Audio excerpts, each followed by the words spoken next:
This is Nyabende, the president of Nyabende TV, and today I want to address some few issues zenye zinaendelea in this country of Kenya. And there's no big issue yenye I'm addressing other than mambo ambayo polisi wanaendelea kufanya. Na nataka niongee bila kuogopa hivi leo saa hii. The Kisii Central Police Station, askari walioko pale, they are suspected to have killed kijana mmoja kwa jina BRAMWEL, ambaye aliuawa kwa sababu moja. Alipigwa na kuumizwa because he was recording a video of a police officer beating up someone mwenye hakuwa na makosa.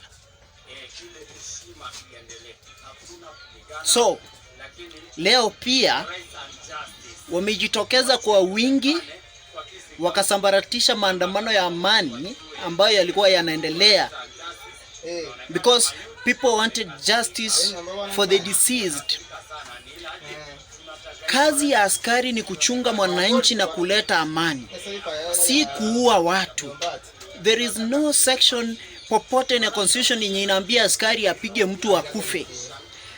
There is no police who is allowed to punish someone kama koti haijaamua hivyo.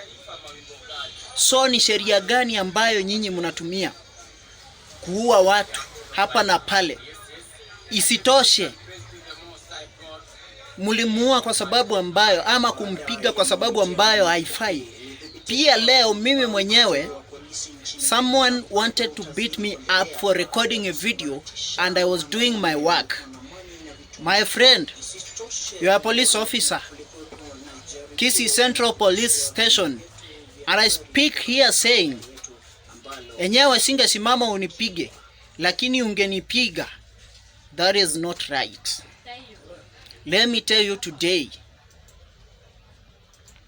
I was doing my own work, and you are doing your own work of disturbing people who are peacefully demonstrating and demanding for justice. Police, hii Kenya wanyonge sisi ndo tunaumia. Even the way poor people are arrested is not the same way that the rich are arrested. A poor man is arrested kwa njia ambazo wanadhulumu haki zake, lakini kwa yule ambaye wanajua kwamba ana pesa ama anaelewa sheria, they just arrest that person in a rightful way. They don't beat them here and there or anyhowly. But here comes a poor man, a poor youth mwenye anajitafutia, ajaenda kuibia mtu, mwenye anastahili kuenjoy all the rights as a citizen of this country. You kill him, and when people demand for justice, you use excess power. Jana pia nilisikia, ingawa sikuwa yale ambayo mlifanya tunaona katika vyombo vya habari. Remember this, hata kama ukuwe mkubwa zaidi ya sheria, huwezi kuwa mkubwa zaidi ya Mungu. Your children will suffer, and I tell you, your generation will suffer because of what you are doing. When you want to do something, don't take power into your hands that you are police.